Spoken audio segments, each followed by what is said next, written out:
the present than about memoir, which the novel is. Could you talk both a little bit about the inception of the film itself and that choice with the story?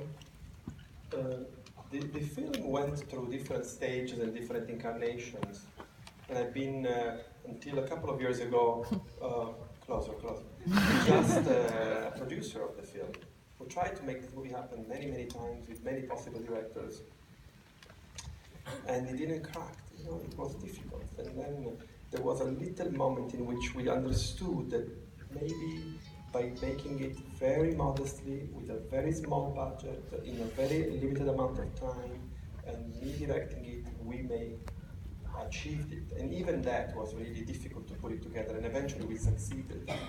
I was here when we presented The Biggest Splash, and it was the moment in which we were almost losing the project. Eventually we made it under conditions of extreme difficulty. When the movie became, let's say, mine,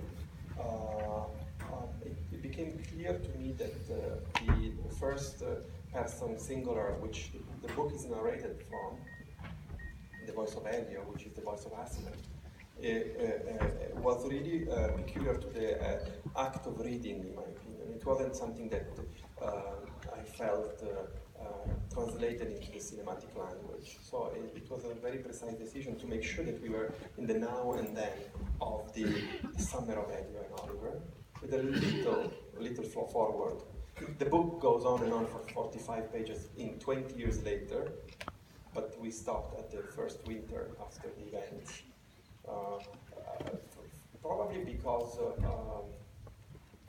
to be in the shoes of these people when they are living those things, and not retrospectively, it has the possibility of suspense, which is a strong element of the language of cinema. And also because I think that what in the book is described as the unraveling of time is something that can be saved for later. I don't know, maybe.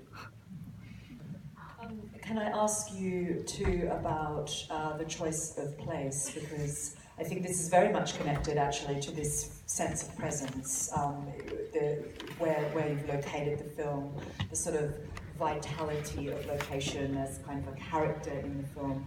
Could you tell us a little bit about why you set the film where you did? Well, I joked yesterday saying that I did that because it's basically where I live, so I could go to today instead of being in a dingy hotel. And definitely that was the conscious choice, but probably unconsciously.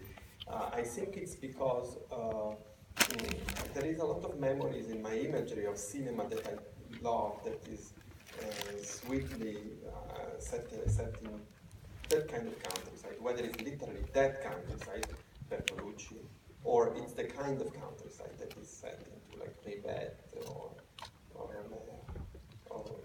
definitely the father of Azol, which is Renoir, the Partie de Campagne, Day in the Countryside. It's a movie about that, being in the countryside, flirting. Can I ask you about the terrific cast? The performances are just superb, and it feels impossible to think of this film with anyone else now that you... That was one of the reasons why eventually I said, okay, let's do the movie. Because I had met Timothy Chalamet, maybe applause for Timothy.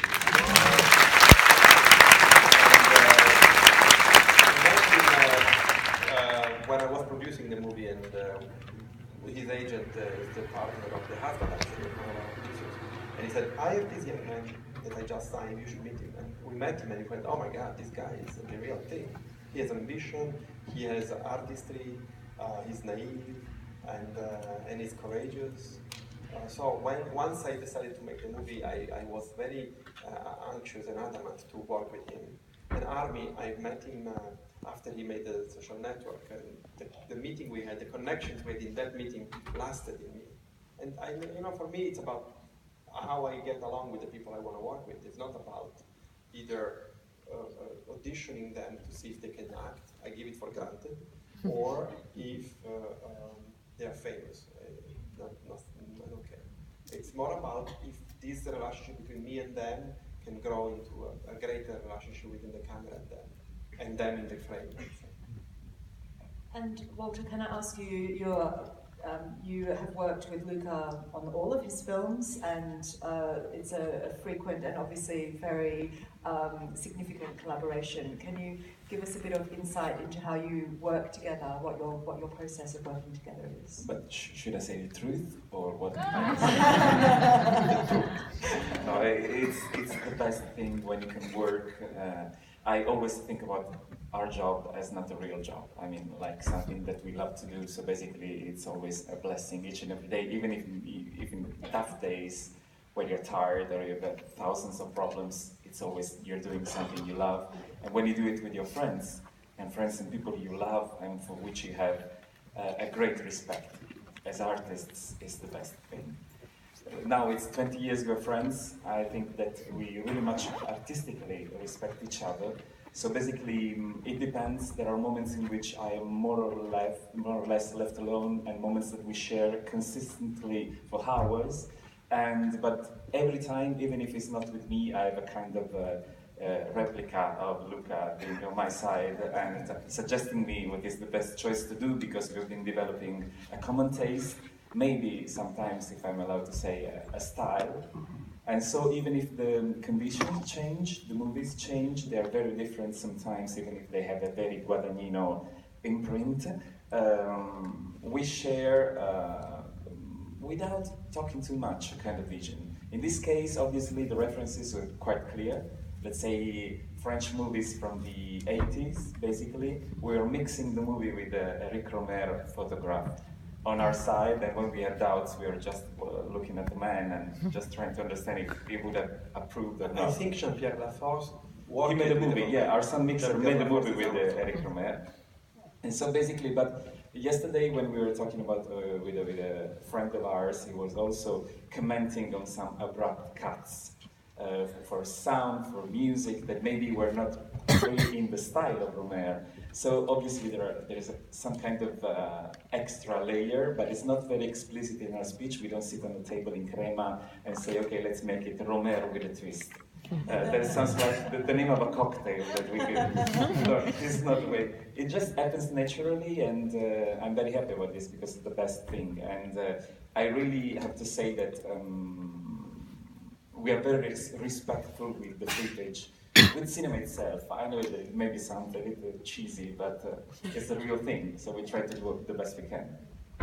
And then how does that collaboration work across the time frame of the making of the film? Are you also working with Luca in the preparations, or are you coming to it, you know, very much after the shooting? Well, it depends. It depends on the project. Well, on this one? On this one, we worked on adapting the script to the shoot before. Then you came up... yeah, from the very first day on the set, but it's something that we're doing on but the last Walter hates fields. No, I don't want. But as if I do too, I hate to be on set. But I don't have the freedom to go away from this. Well, can I ask you about that process, because there's such a sense of intimacy in the performances, in the setting. Are you doing much rehearsal beforehand? No, we don't rehearse a lot. We spend time together, and it's important to spend time together to get to know one another. Yeah, I think that's what we do. We block the scene before we shoot, and that's what I do. I think rehearsal kills. I think rehearsal are good for theater. I did direct theater and opera, and I think that's imperative. But to cinema, you know, rehearsal in a vacuum, they don't work for me, because then you would concentrate too much on the word and on the acting. But for me, what you do when you do a movie, it's more about the invisible than the visible. And so, how can I need the actors to feel open to vulnerability in a way, that we can see through them. And one of the things that I think everyone in this screening will have been struck by, certainly I still feel, as I walked in, I remembered with great vividness the music. Sufjan Stevens has created a very beautiful set of songs for the film.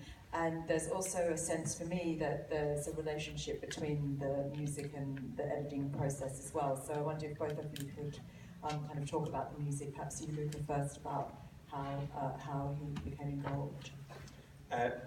Going back to the idea of the narrator, in the book, at the beginning I thought, why don't we have a third omniscient, a third-person narrator, like Barry Lyndon or like The Age of Innocence. And we even approached a very important and wonderful Italian writer called Emanuele Trevi to create a sort of chronicle of what happened in the period in which the movie is set and have this kind of narration of the images. But we left this out fairly soon because the writer told us, you don't need that. But I wanted to have a sort of, like another voice that was around the movie. And I've been a great admirer of Sufjan. I like the contradiction in Sufjan. The lyrics he writes are so scorching sometimes, so inhabited by a powerful, beautiful violence, emotional violence, and yet the music is angelic, the voice is angelic. So I seeked this collaboration because I thought his personality, coming from now, would have been the right, let's say, narrator to a story set 30 years ago. And it's always with the great, when you approach them and you ask them to talk to you, they say yes, why not? And then we spoke and we developed a conversation on the film. And then a few months later, he sent us, instead of one song, 3 songs. One is Futile Device, which is a song that who knows Sufjan knows. He remade it for piano. And the second and the third one are 2 new songs that you listen to, that I found fantastic. I feel so proud and humbled by those songs. And for you, Walter, was there a sort of sense of editing? Were you working with songs in the editing process, or did they come after? How was that? The songs of Sufjan arrived pretty early in the shooting process. I would say the first week of the shooting, we already had a song. For instance, the last scene you saw just now happened to be filmed with the song. Right. Yeah, Timothy had the song in his ears. It had the wonderful performance he had. But basically, so we, for the songs, they were put on the cut in the first place. So we created the sequences around them. But it was very easy also because the movie is not so much cut. So basically, there were very soft choices and very precise and attentive. But there are other 2 layers of music. One is one of the songs from the era. And basically, we took from our personal experience, picking up the songs that we remember from Italy in '83. We were a little younger than Elio, but there were songs in the air, Italian and international songs. And we had a couple of different choices for the pitch scene. Then Luca suggested the Franco Battiato, that is a very important songwriter, Italian author. And then there is the level of the music that Timothy plays, that obviously was decided before, that comes... Part of it comes from the book. The book, exactly.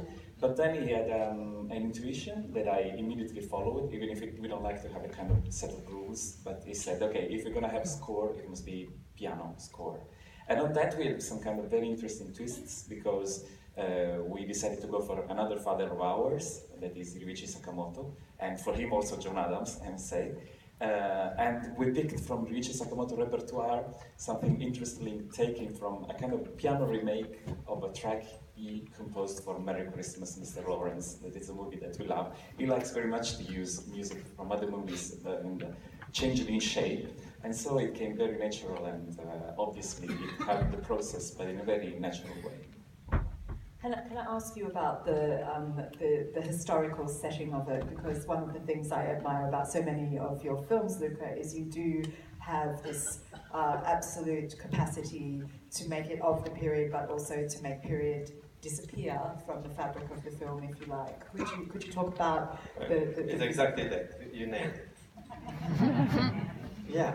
The book is set in '88, but '83 found some. It was for me more right because it's the beginning of the end. You know, I think the critics are idyll, and they are oblivious of what's going to happen to their lives and also to the greater extent to the society. But that's the time in which Reagan was transforming the shape of the Western society, along with his companion, Miss Thatcher, who said that there is no such a thing as a society. And in fact, it is a movie about society, a community of people who gathers together to exchange knowledge. So it's the beginning of the end, and yet they are capable of, in a way, not being influenced by it. It would be nice to see what happens to them, to Elio in 1994 when Berlusconi came to power. I hope he survives. Can I ask you both, I mean, we know both of you as big film lovers. You co-directed the documentary Bertolucci on Bertolucci. I know that Walter has a Pasolini documentary in the works, which maybe has an association, maybe not, I'm not sure. And of course, you're currently working on Suspiria, which we're very proud that the festival is screening in anticipation of your next film. We are screening a restoration of Suspiria, which if you haven't got a ticket for next Saturday night, that's when it's on. So could you give us a little bit of insight into the what's next for you both? About Suspiria? We are almost finished with the picture, but we have a long way to go.